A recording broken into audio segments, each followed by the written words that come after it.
All right, diving in today, we're tackling a topic that I know a lot of you have been asking about, the Federal Reserve. It can feel, well, kind of mysterious, right? Definitely. It's something that impacts all of us, but often in ways we don't see directly. Exactly. We've got this Glenn Beck show, pretty interesting stuff, featuring folks like G. Edward Griffin. He wrote The Creature from Jekyll Island, and economist Mark Calabria. So, the Fed's creation. It's almost like a legend, this whole secret meeting on Jekyll Island back in Oh 1910. yeah, it's got all the elements. Big names. Yeah. Rockefeller, Morgan, Warburg. Wait, Warburg, isn't that like Daddy Warbucks from Annie? Huh. I've heard that before, but I'm not sure if there's an actual connection. But yeah, back to the point. These guys, they held a massive amount of wealth, like a quarter of the world's total at that time. That's wild. So, okay, if they were really trying to build a stable financial system that would benefit everyone, why all the secrecy? Right. Griffin seems to think they had something to hide. Makes you wonder. Think about it. The public, already kind of suspicious of these bankers, would have been even more freaked out if they knew these were the same guys designing the system that was supposed to protect them. Yeah, it definitely makes you question their motives and who is really going to benefit from the Fed's existence. For sure. Okay, fast forward to today. The Fed, they're always doing stuff and people are always debating their actions, especially when it comes to like booms and busts in the economy. Yeah. Could they actually be contributing to those problems, not just reacting to them? A lot of people, including Calabria, worry about that. It's called creating a moral hazard. Moral hazard. Yeah, the idea is that by bailing out companies and messing with interest rates, the Fed might actually be encouraging risky behavior, setting us up for more instability down the road. Okay, I get it. And then there's this whole thing about the Fed having like a bottomless checkbook. Can they just, I don't know, create money out of thin air? Well, not literally, but there are mechanisms like open markets operations that let them do things that have a similar effect. Like what? They don't print physical cash, but they can buy government bonds or other assets, and that pumps new money into the system electronically. Okay, so not as simple as just printing dollars, but still, they're adding to the money supply. Yeah. Which brings us to accountability. If they have this power, who keeps them in check? The show kind of danced around the question of who actually owns the Fed. Is it public or private? It's one of those things where no one seems to have a straight answer. It's a weird hybrid structure, not fully controlled by the government, but also not like a regular company. Yeah, and that lack of transparency really fuels the skepticism. Oh, absolutely. There's even this story about, get this, congressmen being denied access to Fort Knox to see the gold. Like, are they above even our elected officials? Well, gold reserves are a touchy subject. It's not just U.S. gold the Fed holds. There's stuff from other countries, too. So the lines of control get even blurrier.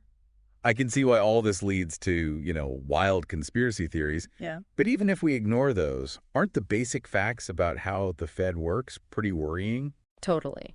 The potential for things to get manipulated, the lack of accountability, those should concern everyone, regardless of politics. Right, and maybe that's the point. Maybe all the crazy theories actually help the Fed. They can just point to the extremes and dismiss any criticism. It's a smart move, right? If you can't fight the argument itself, discredit the person making it, label them a conspiracy nut, and no one takes them seriously. Clever, but sneaky. Okay, let's look at some specific examples, historical ones, about the Fed and its role in crises. The show mentioned J.P. Morgan, like he was involved in bailouts, right? Yep. Is that the whole too big to fail thing in action? Like, certain players always get protected, even if it hurts regular people. It's a pattern that seems to repeat itself. Crises happen, and the people close to the Fed often seem to come out on top, while many others are left to deal with the fallout. It's easy to see why some people think the system is rigged. And Griffin, he went as far as to call the Fed a Ponzi scheme. Mhm. Is that just him being dramatic, or is there some truth to that? Well, Ponzi scheme might be a strong term, but the basic idea that the system needs ever-growing debt and money creation just to keep going, that's a valid concern. Yeah, makes you think. And the way they talk about things, it can be confusing. Remember when Bernanke said they wouldn't monetize debt? Yeah, and then it seemed like they did exactly that. Right. It's like, what are they really doing? We need to be able to see through the fancy language. Monetizing debt basically means the Fed creating new money to buy government debt. So they're financing government spending, which isn't necessarily a bad thing, but it's important to understand what's happening. Absolutely. And speaking of understanding, we got a question from a listener, and I think it's on a lot of people's minds. If things go really south, like in the Weimar Republic, How much money would have to be, like, pumped into the economy for that to happen? Well, hyperinflation isn't that simple. It's not just about the amount of money printed. It's a whole bunch of factors coming together. But the Weimar Republic is a scary reminder that even economies that seem strong can fall apart quickly. And this is where even the experts disagree. Some say you're nowhere near that kind of scenario, while others, like Griffin, think the real inflation rate is way higher than reported, maybe as high as 20%. It's tough to know who to believe. And that's the problem with a system that's not transparent. Even if we're not on the verge of hyperinflation, the point is that the Fed has enormous power to influence things. Okay, so given all that, all the potential for problems, is there any way to get rid of the Fed? Is that even possible? Abolishing the Fed, it's a big question. Congress could technically do it, but the fallout would be massive. Yeah, I can imagine. The Fed is so woven into the global financial system that untangling it would be, well, a huge undertaking. It's like when President Andrew Jackson took on the second bank of the United States, right? Exactly. He faced so much resistance from the people who benefited from the bank. Is messing with the Fed just too risky, even if we think it's necessary? Well, Jackson got called a tyrant and blamed for economic problems. Anyone trying to dismantle the Fed today would probably face the same thing. Plus, there's a real chance things could get chaotic. So if getting rid of it isn't realistic, what other options are there? Are we just stuck with this system? The show mentioned some alternatives, like states looking into currencies backed by gold. Is that a viable path? That's where things get really interesting. We'll dig into those alternatives in the next part of our deep dive. But the main takeaway here is that we're not helpless. There are ways to protect ourselves and build resilience, even within the current system. Okay, that's good to hear. This has been a fascinating journey so far. We've gone from the shadowy origins of the Fed to the potential for hyperinflation, and now the idea of alternative currencies. And we're just getting started. Can't wait to see what the next part reveals. Stay tuned. We're about to unpack those alternative solutions and talk about the power we have as individuals. You mentioned these alternative solutions, and I think that's where, things start to get a little hopeful. It's not all doom and gloom. Definitely. Like the idea of states, North Carolina, Utah, exploring gold-backed currencies, it's pretty fascinating. Yeah, like going back to the gold standard.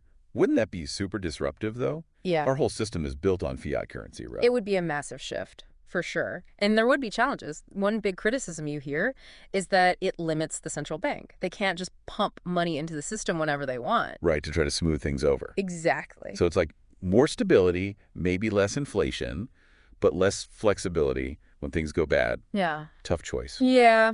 It's a trade-off, and it's not one size fits all either. There are different ways to do a gold standard, each with their own pluses and minuses, but the fact that people are taking it seriously shows something, Shows they're not happy with how things are. Right. What about solutions that don't involve gold? The show talked about local currencies, barter systems. Is that just fringe stuff, or could it actually make a difference? I think those ideas are more relevant than ever, honestly. Local currencies can help keep wealth within a community, support those businesses, People rely less on national or global systems. More self-sufficient. Yeah. And barter is making a comeback too, especially online. People are trading skills and stuff. So it's about empowering communities, giving them options outside the traditional financial system. Exactly. And it's not just about surviving tough times. It's about building a system that's more sustainable, fairer, where people have more control. That's a great point. But I imagine it's hard to get enough people on board to make these alternative systems work. That's the challenge, right? Yeah. Building that critical mass. It takes education, community organizing, people being willing to try new things. But you see it happening around the world. Oh, yeah. Give me an example. Time banks, for instance. Yeah. People exchange services, no money involved. Community gardens, providing food locally. It's a grassroots thing, but it's growing. So even if we can't get rid of the Fed anytime soon, there are things we can do to rely on it less, right? Build stronger communities. Absolutely. And knowledge is key. The more we understand this stuff, the better choices we can make. So personal responsibility. What can individuals do to protect themselves in this, crazy economic world? Don't put all your eggs in one basket. Diversify, diversify, diversify. Like your investments? Yes. Stocks, bonds, fine. But look into precious metals, crypto, even land or practical skills. Spread the risk. Don't rely on just one thing. Right. It made me think of something Griffin said about the pioneers, the pilgrims. They relied on themselves, Yeah. helped each other out, and had faith. It wasn't easy, but they made it work. Powerful example. True wealth isn't just about stuff, you know. It's about connections, resilience, believing in something bigger than yourself. So it's not all doom and gloom. There's hope, ways to take back control. Exactly. It's about knowing we have agency even when the system feels overwhelming. That's a good message. It's easy to feel powerless with something as big and complicated as the Fed. But we can build our own security, even within the current system. And community matters. Support local businesses, trade skills, help each other out. That's where real strength comes from. Like going back to our roots, but with a modern twist. I like that. Using technology, new ideas to create systems that are better, fairer. Man, this deep dive has been wild. From the Fed's beginnings to hyperinflation, now to all these alternatives. We've covered a lot of ground for sure. Challenged some assumptions, heard different points of view, but most importantly, hopefully it's given our listeners some knowledge and some hope. That's what we're aiming for. Because finance can seem scary, confusing, Absolutely. but we have more power than we think. You got it. It's been a real journey, this whole deep dive into the Federal Reserve, from how it started to, like, how it could affect our lives. But I'm glad we didn't just stop at the problem, you know? Yeah, we got to find solutions. Exactly. So for our listeners who are ready to take action, what are some practical steps they can take? Well, first off, don't put all your eggs in one basket. Diversify, right? Yep. Savings accounts, stocks, those are fine, but look into other things too. Precious metals, cryptocurrencies. Things that are outside the system, kind of. Exactly. And even tangible stuff, land, tools, things you can actually use. It's about spreading the risk. Creating your own safety net. Exactly. And remember, we talked about community. That's huge. How do people actually start building those connections, though? Like, where do they begin? Start simple. Get to know your neighbors. Go to local events. Shop at local stores. Volunteer. Just get involved. Yep. And see if you can barter skills or resources. You'd be amazed what people in your community can do and what they might need. Right, helping each other out. Yeah. We also talked about self-reliance, being able to take care of yourself. Right. Personal responsibility. That's super important. Invest in yourself. Learn valuable skills. Maybe even a trade. Be more adaptable. Exactly. The more you can do for yourself, the less you have to depend on others. It's not about being a loner, but about being strong so you can contribute to the community. Like building a system, almost, that runs alongside the regular one. Yeah. You get it. It's not about destroying things, but creating alternatives, making yourself resilient, and taking control of your own life. This whole deep dive, it's been more than just an economics lesson, you know? It's about how we think, our values, what kind of future we want. Totally. So as we wrap up this exploration of the Federal Reserve, what's the biggest takeaway? Knowledge is power. Talk to your community, support local stuff, and never stop learning. We shape our future. It's not set in stone. It's about the choices we make. Exactly. And by working together, building strong communities, taking responsibility, we can make a better future. Not just for us, but for everyone who comes after us. Powerful stuff. Thanks for being on the show today. It's been a real eye-opener. Thanks for having me.